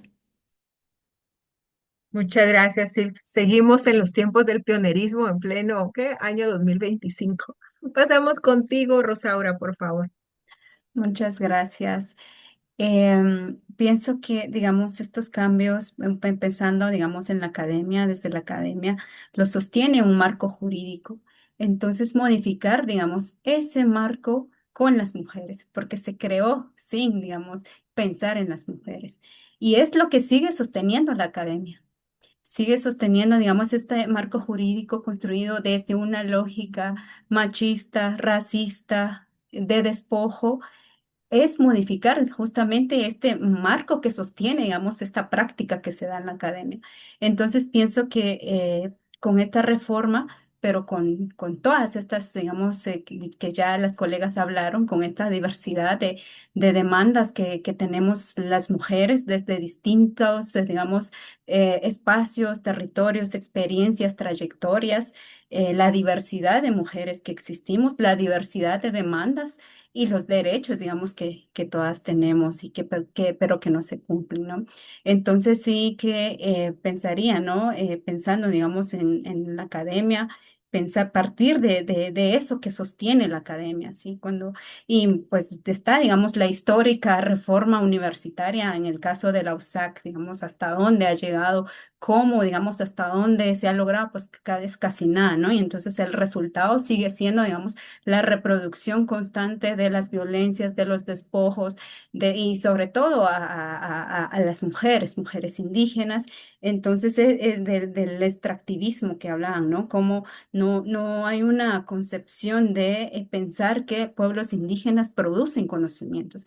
Ya aquí me encantó la intervención de mis colegas de Silpa y Alejandra, digamos, desde, digamos, su perspectiva crítica y pensar, y justamente cómo también partir de que la ciencia se creó desde una mirada androcéntrica, ¿no? De dividir esas necesidades, pensar que, por ejemplo, para los pueblos indígenas es impensable no tener referencia y respeto, consideración con la madre tierra. Eso en las ciencias sociales, no sé, o sea, nos enfocamos más en la sociedad, pero sí que la madre tierra tiene, digamos, hay un vínculo importante que justamente, pues Alejandra resalta, ¿no? Cómo reconceptualizar estas ciencias, cómo interpelar esta propia ciencia para que responda justamente a las necesidades de la humanidad, ¿no? Y entonces, pues yo lo pensaría, digamos, ahí, ¿no? Como uno de los elementos centrales es justamente modificar, reformar eso que sostiene la academia, que pues, es un marco jurídico. Y bueno, eso, pensando en la academia, ¿no? Pero a nivel, digamos, constitucional, pensando, ¿no? ¿Por qué solo hay una universidad pública? Y bueno, las universidades mayas que tratan, digamos, justamente de de responder a estas demandas de pueblos indígenas, siguen siendo, digamos, marginadas, porque solo, digamos, porque la Constitución misma reconoce a una universidad pública. Entonces, interpelar, digamos, este marco jurídico que sostiene de alguna forma o que mantiene, digamos, estas violencias, pues es importante. Y bueno, creo que como ya dije, el acompañamiento de todas ha sido central también en estos logros, porque nada de esto, que el acceso que hemos tenido, no ha sido, digamos, algo que se haya dado así nomás, no, fueron, digamos, históricas luchas y que Silpa decía, yo sí, nosotras sí seguimos siendo, digamos, las primeras. Yo soy la primera profesional graduada de la universidad en mi familia. Mi mamá, mis abuelas no tuvieron la oportunidad de ir a la escuela, entonces sí, digamos, eh, s- se sigue pensando como una educación que es un privilegio y no es un derecho y que hay, digamos, que justamente apropiarnos de que es un derecho y que no puede ser un privilegio, sino un derecho y que la Constitución debe, digamos, justamente cumplir por su cumplimiento, ¿no? Para que se lleve a cabo, ¿no? Entonces, pues yo lo dejaría ahí y muy encantada de haber escuchado las intervenciones y pues ojalá haya espacio para escuchar también las experiencias o dudas de las personas que nos acompañan acá. Gracias. Muchísimas gracias, Rosaura. Pasamos directamente contigo, Alejandra. Sí, muchísimas gracias. Sí, la verdad que cuando estamos hablando de cómo construimos pues esta academia de manera plural, incluyente, libre de violencia, el Estado pues tiene bastante responsabilidad. Y hay una frase que a mí me gusta cuando se habla de liderazgo, que es como aceptar la responsabilidad de crear las condiciones para que permitamos a otros alcanzar un propósito compartido frente a la incertidumbre. Entonces, esa parte es que creo que debería de ser como el objetivo de todos los trabajadores del Estado, es crear esas condiciones para otros y para el bien común, por supuesto. Entonces, desde la Secretaría Nacional de Ciencia y Tecnología sí hemos visibilizado pues estas barreras estructurales y epistémicas para las mujeres, para las poblaciones indígenas. Y uno de los primeros pasos que hicimos en esta administración, yo llevo en la CENACID 2 años, fue aplicar a fondos de AECID, estos son de la cooperación española, y cabalmente nuestro proyecto era, pues, uno, bueno, se divide en tres. Uno es encontrar estas barreras estructurales epistémicas, que hay muchísimos estudios que ustedes mismas han hecho de los que están aquí en el foro. Y lo otro es algo que dijo Rosaura, ¿y qué pasa si estos estudios pues no incluyeron a la población indígena? Entonces nosotros lo que queremos es tener estas barreras que ustedes, de esos estudios que ustedes ya han hecho, validar estas barreras estructurales y epistémicas con los pueblos y luego de esto es generar estrategias que me permitan reducir, mitigar o si se pueden eliminar estas barreras. Entonces, ¿cómo hacemos esto? Tenemos que reconocer que es una necesidad revisar los propios mecanismos del Estado. En este caso, la Secretaría es revisar nuestros propios mecanismos desde la Secretaría, que tenemos que hacerlos más equitativos, tenemos que simplificar procesos y tenemos que ver que se puedan identificar toda la población dentro de nuestro sistema. Entonces, en este estudio queremos generar este plan, o sea, estos planes de cómo podemos mitigar estas barreras estructurales y las queremos implementar en el plan estratégico que les hablaba de la política. El plan estratégico terminó la vigencia como del primer periodo en el 2025, entonces estamos trabajando del 2026 al 2032 y creo que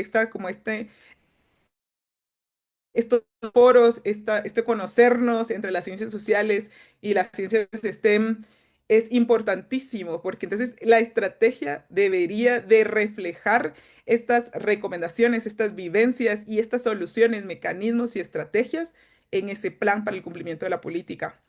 Lo otro es de que este acceso a la ciencia, si estamos viendo que hay una barrera, que necesitamos becas, necesitamos acceso económico y apoyo para estudiarlas, y en la elección de la ciencia se hace desde que somos muy pequeños, estamos hablando de democratizar el conocimiento y que la ciencia es para todos.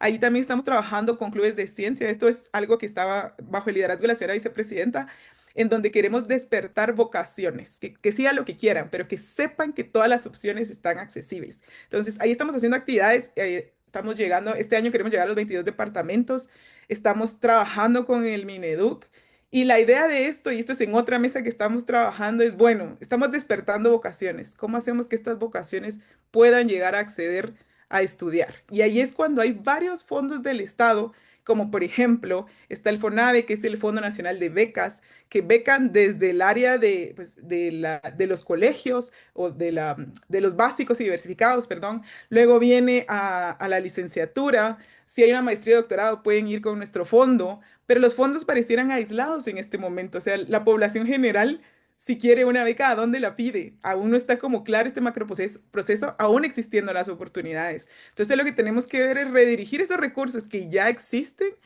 y verlos de, bueno, está estos porcentaje de mujeres y jóvenes que han visto que quieren seguir la carrera científica. Entonces, ¿hacia dónde? ¿A qué becas aplican? ¿Qué becas las apoyan? ¿Cómo podemos seguirla? Y que sí existen fondos del Estado para apoyar cada uno de los procesos. Lo que tenemos que hacer es ver cómo llegar a la población, explicar estos procesos, cómo em, empalmar el CNB, por ejemplo, para la admisión de la universidad con las necesidades de los empleos.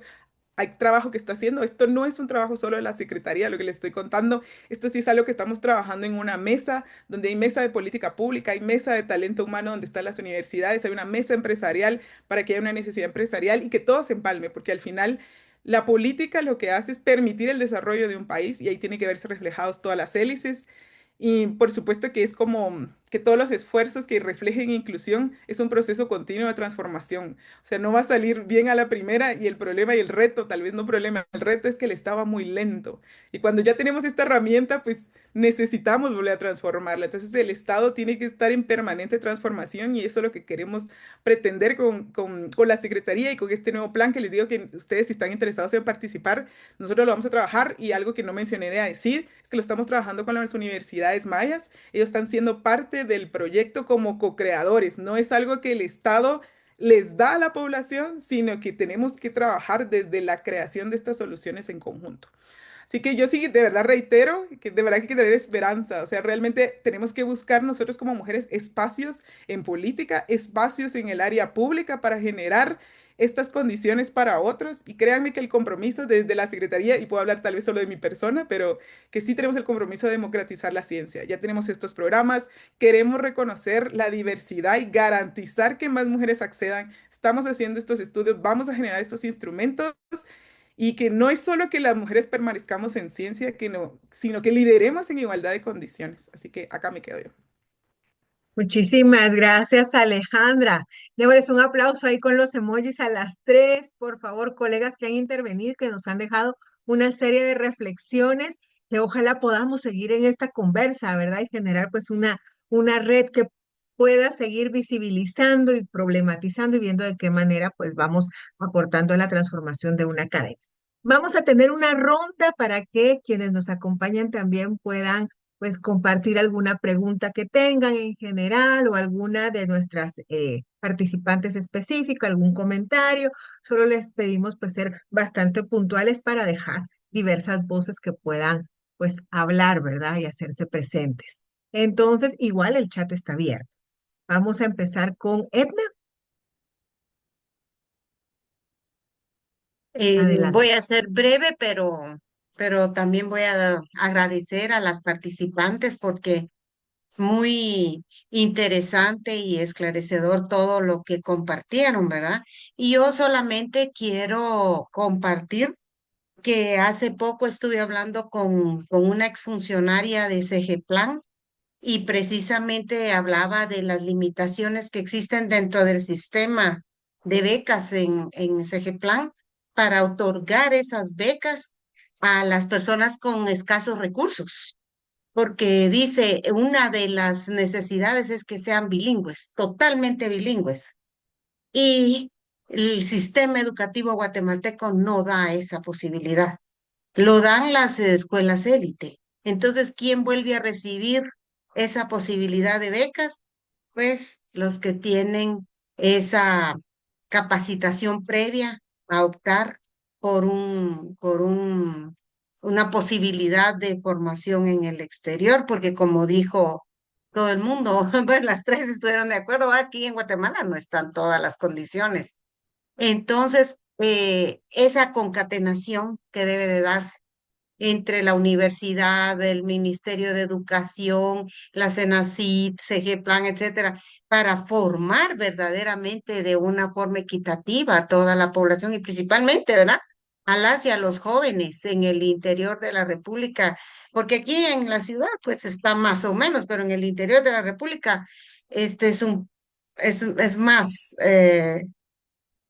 deficiente esa formación, ¿verdad? Entonces yo creo que ese es un problema real y entonces que también debe de verse como tal, como un problema, no un tema, sino que como un problema para de esa manera buscarle la solución. Y de nuevo, muchas gracias a Ana Silvia, Ana Lucía, a, a todas las que están encargadas de este foro. Muchas gracias. Gracias a ti, Edna. Antes de darles la palabra, que ya vi que Alejandra subió su manita, si te parece, Alejandra, recogemos algunas más y ya después entonces te la paso. ¿Alguien más que quiera intervenir, que quiera compartir, reflexionar, preguntar? Que es parte del ejercicio epistémico también.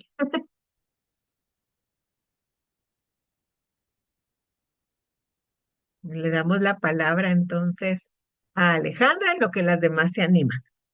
Sí, súper, no, y era como también una aclaración, totalmente de acuerdo con lo de las becas Plan, pero hay dos becas. Unas que son las becas para el extranjero, esas sí piden inglés, y es algo que sí se tiene que trabajar con el Estado y sí se dan bastantes becas, pero no es solo de que exista la posibilidad de la beca, sino hay otros retos que hay que hablar acerca de cómo acceder al inglés y todo. Pero hay otro que es el FONAVE, que este es un fondo para estudiar, puede ser aquí en Guatemala o en el extranjero, pero aquí se puede estudiar con ese fondo.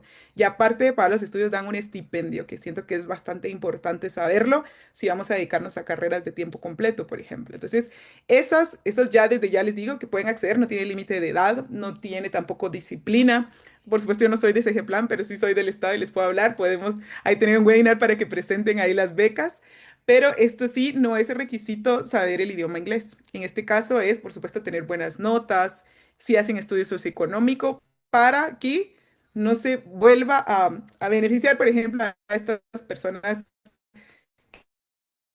que podrían ser solo un grupito que hablen un idioma, por ejemplo. Entonces, en este caso, sin el estudio, desde el colegio que ustedes pueden aplicar sus hijas, pueden aplicar amigas que ustedes sepan que son muy buenas y que necesitan este apoyo económico. Esta es una de las opciones. Como les digo, esto puede ser un webinar completamente diferente, pero solo era puntualizar esa parte. Muchísimas gracias, Alejandra, por la puntualización. Vamos con Mercedes. Mercedes, qué gusto saludarte. Adelante.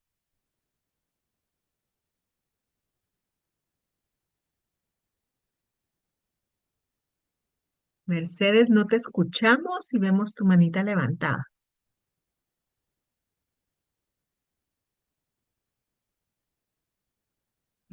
No, Sí. no, Buenas noches, muchas gracias. ahora sí. Em, Pues miren qué gusto este espacio. Es realmente algo muy alentador, ¿verdad? Escuchar una diversidad de perspectivas. Yo soy bióloga. Yo he participado en años anteriores en la Comisión de Medio Ambiente de la CENACYT y quisiera compartirles que es muy importante que revisen y validen, como lo mencionaba Alejandra, todos los instrumentos y políticas que surgen, porque muchas veces, o la experiencia que yo tuve participando en esas comisiones, es que al final se reflejaba mucho la perspectiva del consultor y las validaciones eran en grupos muy pequeños y a veces las discusiones, aunque se dieran, no reflejaban los temas abordados.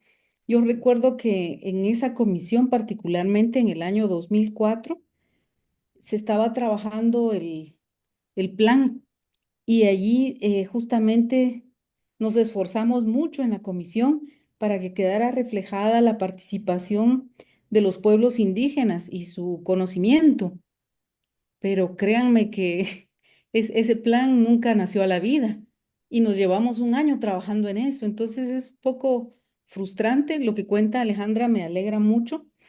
Pienso que los clubes de ciencia pues son buenos, no resuelven el problema de las barreras que hay entre la educación pública y la educación de los colegios que tienen un costo alto y una alta calidad. Eso también, pues en algún momento hay que considerarlo. Y pienso que siempre ahí, pues la más castigada será la mujer, ¿verdad? La niña, en el sentido de las oportunidades que se quitan cuando tiene que tener desde niña una serie de responsabilidades en relación a sus hermanos o a otros niños. Y bueno, mi reflexión y lo que yo quisiera solicitarles a las colegas que están conversando, si pudieran indicar las cuestiones más críticas que ustedes vean en la transformación de la academia. Yo sé que cada una abordó una serie de problemáticas de distinta naturaleza, ¿verdad? Social, de las ciencias sociales más bien, de las personas que son académicas y que están en el área de la discapacidad, y Alejandra, ¿verdad? Del Estado, hablando de las ciencias, ¿qué dijo ella? De las ingenierías STEM, dijo, ¿verdad? Sí. Y si pudiera, para que todo el mundo pueda comprender que no son solo ingenierías, si pudiera indicar, ¿verdad? ¿A qué se refiere ella? Muchísimas gracias. Excelente Muchísimas conversación. gracias. Gracias, Mercedes. Vamos a ver si hay alguien más que se anime, alguna reflexión, pregunta o comentario, sino para pasarle a nuestras panelistas y pedirles entonces que tomen en cuenta la pregunta de Mercedes y hagan también pues su mensaje final, ¿verdad? ¿Qué nos llevamos de esto? ¿Qué quieren dejar como reflexión? Entonces, por favor, Alejandra, por alusión, empezamos contigo, luego vamos con Rosaura y cerramos con Silvia. Excelente, muchas gracias. Gracias, Mercedes, por los aportes. Sí, fíjate que en cuanto a la estrategia de mujeres y población indígena y pueblos indígenas, sí está hecha. Eso sí, esa estrategia es operativa del trabajo que está haciendo la Secretaría. Esta sí está a la luz, tiene vida, termina en el 2027 y ya tenemos que empezar a trabajar en la nueva. Y por eso les digo que aquí ya les hablé de varios instrumentos. Uno, el plan de SIT, que es el instrumento para darle operacionalización a la política de desarrollo científico-tecnológico. Luego tenemos esta estrategia de la participación de mujeres y población indígena en el Sistema Nacional de Ciencia y Tecnología, que yo esperaría que esos insumos que ustedes trabajaron tanto estén reflejadas en esa estrategia, pero ya vence en el 2027 y ya el otro año nosotros vamos a empezar a ver esta parte del apoyo y de los fondos que tengamos para hacer estos grupos focales y para hacer esta revisión y esta actualización. Así que espero que sigas participando. Si no es desde las comisiones, pues espero que puedas participar en algún grupo focal y poner tus aportes. Y también yo les abro el espacio aquí a todos. Y lo otro es también como algo puntual que dijo Mercedes, es sí, muchas veces la validación o el desarrollo de estos instrumentos se hace con pocos grupos porque los fondos son finitos. No es el desarrollo de una política, sino como de instrumentos y por eso es de que los fondos no son tan amplios y eso no lo justifica, solo explico esta parte de por qué son tan pequeños, pero para evitar ese sesgo que tú muy bien dices, Mercedes, que depende mucho de los consultoras o consultores que vayan a desarrollar el instrumento. En el caso de Plan de CID, estamos pidiendo diversas miradas. Uno, fue el apoyo de fondos para CID, para la participación de mujeres y pueblos indígenas, que ellos están participando, están generando grupos focales y van a desarrollar los instrumentos que van a servir de insumos para el Plan de CID. También la consultoría la va a tener CEPAL desde la versión para ver el desarrollo económico empresarial y también la revisión de la persona que generó la primera herramienta para la línea base. Entonces, queremos evitar esos sesgos, Mercedes, y no usar una sola visión, un solo consultor y un solo ejercicio, sino que sí lo estamos viendo de distintas aristas y no se va a quitar estos grupos focales que sí se van a hacer con comisiones, se hace con el área de empresas, se hace con el área de academia y el área pública, porque todas estas visiones son necesarias, pero la participación de la sociedad civil, por eso es que aplicamos a estos fondos, para tener más insumos, más visiones y que el instrumento pues sea más rico. En el caso del instrumento de mujeres y población y de los pueblos indígenas, este sí se va a generar un nuevo fondo para el otro año y lo podemos trabajar con ustedes en conjunto. Si ustedes consideran que hay una mejor metodología para tener insumos para estas herramientas, nosotros somos más que bienvenidos y las podemos implementar sin problema. Ahora bien, creo que Mercedes dijo una pregunta y perdóneme, pero la olvidé. ¿Qué era la pregunta? Perdóneme. La pregunta iba sobre las situaciones como más extremas para la transformación de la academia. Iban a salir. Pero no me queda muy claro acerca de a qué se refiere con eso de las de situaciones extremas. Ahorita Bueno, Mercedes, ay, gracias. Eh, Perdón. Tal vez no usé la palabra extrema, pero digamos que las situaciones, o más bien las consideraciones clave para hacer esa transformación en la academia, ¿verdad? Cuando pienso en la academia, pienso en todo ese complejo de universidades con las características que ya indicaron las compañeras, si fueran tan amables. Gracias. Claro, sí, no, si hablamos de consideraciones clave para mí dentro de la academia, es que tiene que reflejar como esa multidisciplinariedad e interdisciplinariedad. ¿A qué me refiero con esto? Que cuando estamos generando instrumentos de las ciencias STEM, que ese era el término que utilicé, esto es por siglas en inglés, que es ciencia, tecnología, ingeniería y matemáticas. Cuando estamos generando el Sistema Nacional de Ciencia y Tecnología, pues no deberíamos de ver solo para el enfoque o la perspectiva de academia, de las matemáticas, de las físicas, de las ingenieras, sino tiene que ver cómo la ciencia va a impactar a la sociedad. Tiene que haber un grupo multidisciplinario en donde las ciencias sociales y las ciencias STEM trabajemos en conjunto, porque todos los productos que generemos de nuestras investigaciones queremos resolver un problema de la sociedad. Queremos impactar a la sociedad. Entonces, ¿cómo es que nosotros como científicas podemos trabajar con las áreas de ciencias sociales para que estos instrumentos de política bajen al plano que podemos llevarlo a la realidad? Entonces, para mí las claves sería que todas las que estamos aquí empecemos a trabajar, que participemos en estas metodologías, que el Estado saca estas convocatorias muchas veces es a través de las comisiones para el área pública. Cuando hablamos de sociedad civil, no es que salga tanto una convocatoria abierta, sino hablamos con organizaciones que han trabajado en los temas de ciencia y tecnología. Nosotros visibilizamos varias redes que pueden apoyar y trabajar, así que yo sí diría que de las claves es que haya varios territorios, varias etnias, varias culturas y varias visiones puestas para generar mejores instrumentos y que tengan impacto en las políticas públicas. Y ya cedo la palabra a mis colegas. muchísimas gracias, Alejandra. Rosaura. Sí, muchas gracias. Gracias por las inquietudes y participación. Al final, pues eso, de eso se trata, ¿no? De tener como esta doble vía, ¿no? De escuchar y conocer las experiencias también. Pensaría que, digamos, como los elementos clave, pienso yo, digamos, en el área de ciencias sociales, es que justamente ha habido en las ciencias sociales como una resistencia de reconocer quienes producen conocimiento, a quienes les validan esa producción de conocimiento.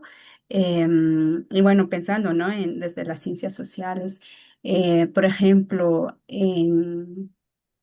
en mi generación tuve compañeros y compañeras mayas que querían presentar su tesis en su propio idioma, pero no se permitía porque, bueno, solo, digamos, se reconoce el español como oficial en la presentación de tesis, en la defensa de tesis, en todo, ¿no? Entonces, creo que es clave eso, ¿no? Reconocer también, digamos, esta diversidad de conocimientos y reconocer que hay una diversidad de idiomas y que a partir de esos idiomas se produce conocimiento, se socializa el conocimiento.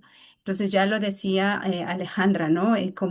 Cómo pensar en un país donde pues se le exige el inglés cuando no, digamos, no hay interés por conocer y aprender un idioma maya, digamos, en otros espacios. Y en la universidad, en las ciencias sociales, tampoco es que se exige el hablar un idioma maya, se piensa más en un idioma extranjero, particularmente inglés, y que está súper bien, pero que también, digamos, hay que reconocer que hay elementos importantes también en la producción de conocimiento.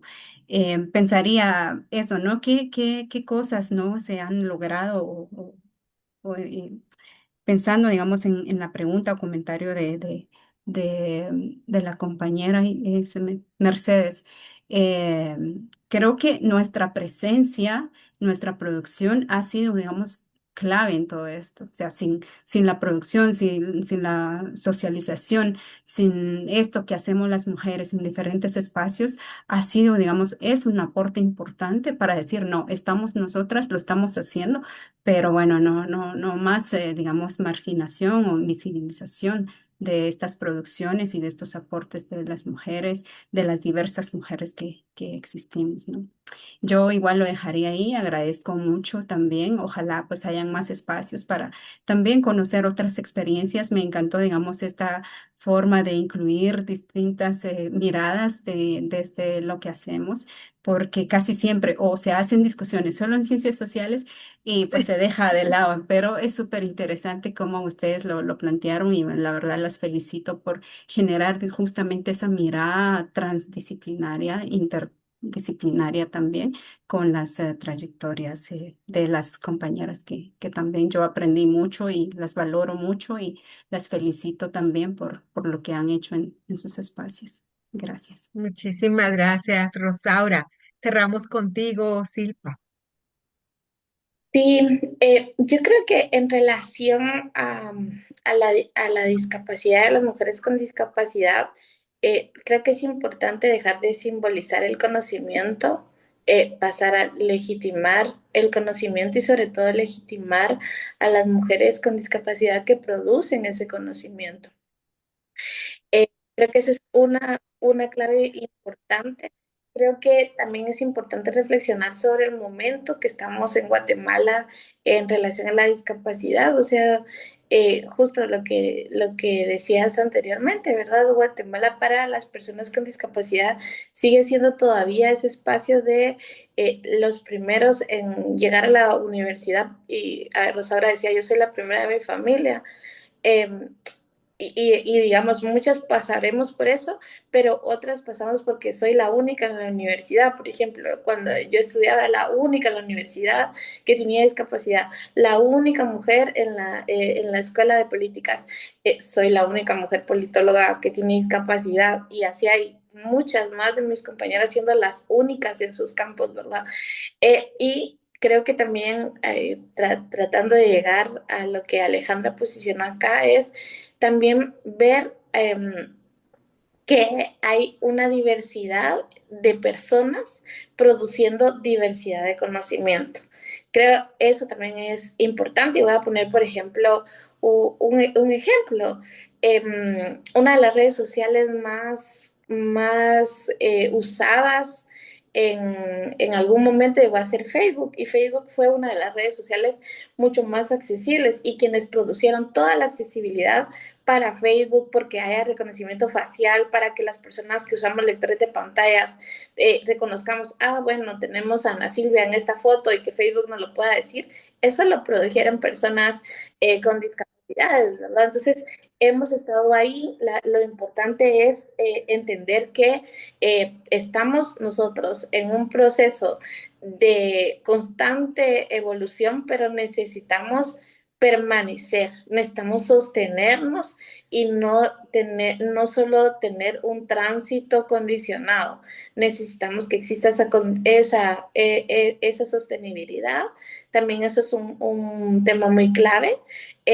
Por ejemplo, todo en el campo de la inteligencia artificial, sobre todo personas con discapacidad, hemos hecho muchos aportes, demasiados aportes en relación a la inteligencia artificial. O sea, hay muchas cosas que utiliza el mundo, como utilizan Waze, cuando esas plataformas fueron pensadas en que personas ciegas se ubicaran, por ejemplo. Entonces, hay mucha producción tecnológica en la vida cotidiana que fue pensada en cómo hacer de la cotidianidad un ejercicio de derechos para personas y para mujeres con discapacidad. Y finalmente, y algo que me trastoca a mí, es que sobre discapacidad el conocimiento es tan limitado, no hay mucha producción en ningún campo. Entonces yo quiero cerrar esta reflexión como decir que para mí en este momento de mi vida y de mi historia, escribir es una forma de revolucionar el mundo que habito. Y también es una forma de permanecer. Así que con eso quiero cerrar y muchas gracias. Muchísimas gracias. Ahí te están aplaudiendo, Silpa. varias personas. Muchísimas gracias a las tres. Yo también pues quiero agradecerles por sus preguntas, por sus reflexiones, por sus aportes y por sus demandas también. Creo que podemos pues seguir abriendo estos espacios, seguirnos encontrando y seguir pues planteando esas miradas amplias, críticas, integrales para hacer ciencia desde los diferentes conocimientos. Así que para cerrar, le paso los micrófonos a mi compañera y amiga Ana Silvia para que ya podamos cerrar el foro. Gracias. Muchísimas gracias. Les quito un par de minutos nada más. Yo creo que bueno, ya son, no me acuerdo cuántos espacios en los cuales hemos abierto este debate, intercambio, ¿verdad? Sobre las mujeres y la academia. Y quisiera como sintetizar los distintos planos en los cuales esta correlación se puede ver, ¿verdad? El plano filosófico epistémico, donde las mujeres, sitúa ahí esta cuestión del pionerismo, ¿verdad? Cómo las mujeres ingresaron tardíamente a las universidades, bueno, a la escuela y luego a las universidades, precisamente porque epistémicamente no existíamos. Tuvieron que pasar muchísimo tiempo para que las mujeres irrumpieran y reclamaran ese espacio y ese ser sujetas cognoscentes y sujetas epistémicas, que todavía es algo que se está em, pues demandando, como bien lo decía Silpa, ¿verdad? Es decir, bueno, primero entraron las mujeres de élite, ciertamente, porque eran las que podían. Luego entraron las mujeres mestizas, vamos a decirlo así, pero no todas, eran las del área urbana. Y luego empezaron a entrar las mujeres indígenas y luego las afrodescendientes, que así lo vemos en la historia de la Universidad de San Carlos, ¿verdad? Donde la primera mujer indígena se graduó en el 1975 y la primera garífuna en afrodescendiente en 1985, para que veamos ahí, ¿verdad? Esa línea histórica. Y seguramente la primera mujer con discapacidad pues fue mucho más reciente. Entonces, ese plano filosófico epistémico creo que necesitamos seguir como abordándolo. Luego tenemos ese plano cultural, político, ¿verdad? En el sentido de que en la academia se reproduce el orden patriarcal, racista y clasista. Y entonces ahí nos vamos a insertar en esas jerarquías. Y ahí ha habido ya cada vez más, afortunadamente, desde cuando empezamos hace más de 30 años a evidenciar, perdón, esa ausencia de las mujeres en la academia, ¿verdad? Porque hace 30 años el porcentaje de mujeres era mínimo.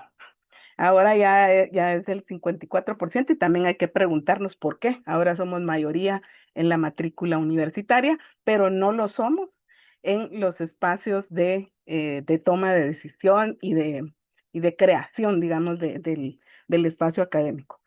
Y ahí hay mucho que decir. Le decía a Ana Lucía, off the record, eh, esto, un libro interesantísimo que se llama ¿cómo te dije, Ana Lucía? ¿Cómo, cómo qué? ¿Cómo ¿Cómo matar? acabar con la ¿Cómo carrera? O acabar sea, con la ¿cómo carrera acabar con la carrera de una científica social? social? Entonces, imagínense ustedes, eso se está evidenciando en este momento, es un libro muy reciente, porque empiezan ahorita a generarse categorías como las mujeres somos un ejército del precariato académico, como hay una división sexual del trabajo académico. Bueno, en una serie de situaciones, por esto lo de maternar también está colocándose con mucha fuerza, como nos lo compartió Silpa, porque realmente es una barrera, ¿no? Aunque nos pida a las mujeres que seamos madres, pero no nos dan las condiciones para hacerlo. Y luego el plano estructural, ¿verdad? Que sigue siendo barrera. Sí hay 54% de mujeres en las universidades, pero todavía faltan mujeres indígenas, faltan mujeres afrodescendientes, mujeres del área rural, etc., etc. Y también la forma como la academia y las universidades en particular y los centros de investigación se estructuran. Todas esas lógicas invisibles, pero que marcan que el recorrido profesional para las mujeres en las ciencias sea muchísimo más cuesta arriba, porque hacen lo que dicen las chilenas, ¿verdad?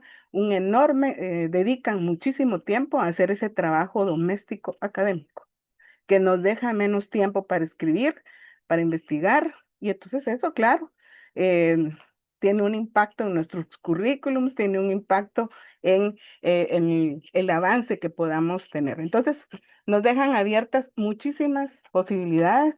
Ahí le vamos a decir, de repente hacemos un ciclo, Alejandra, más profundo, que no se reduzca a este espacio, porque creo que estas Parece son muy bien. situaciones, sí, que empezamos en los 90, ¿verdad? En la Universidad de San Carlos tuvimos, creo yo, por lo menos unos 10 años en los cuales se logró abrir esos debates. Lamentablemente, por la situación crítica en la que está nuestra querida USAC, esto no continuó, pero no significa que eso no se haya dado. Se ha dado, se han abierto espacios, pero lamentablemente la continuidad no se da por esas otras condiciones políticas que tenemos que tener en cuenta. Ya lo decía Ana Lucía, la ciencia no es neutral. Hacemos ciencia en un mundo ya jerarquizado, en un mundo de relaciones, en un mundo de poderes. Entonces, mucho que decir, pero aquí nos pasaríamos otras 2 horas, pero queremos agradecer muchísimo desde el programa de Estudios de Género, Sexualidades y Feminismos su generosidad al aportar su tiempo y sus reflexiones. Gracias, Rosaura, Alejandra y Silpa, por aceptar esta invitación y también a quienes nos han acompañado y pues seguimos, creo que hay muchísimo más que decir. Buenas noches. Muchas Muchas gracias, que gracias. pasen Feliz buena noche. noche. Hasta Adiós. luego. Muchas gracias, un abrazo.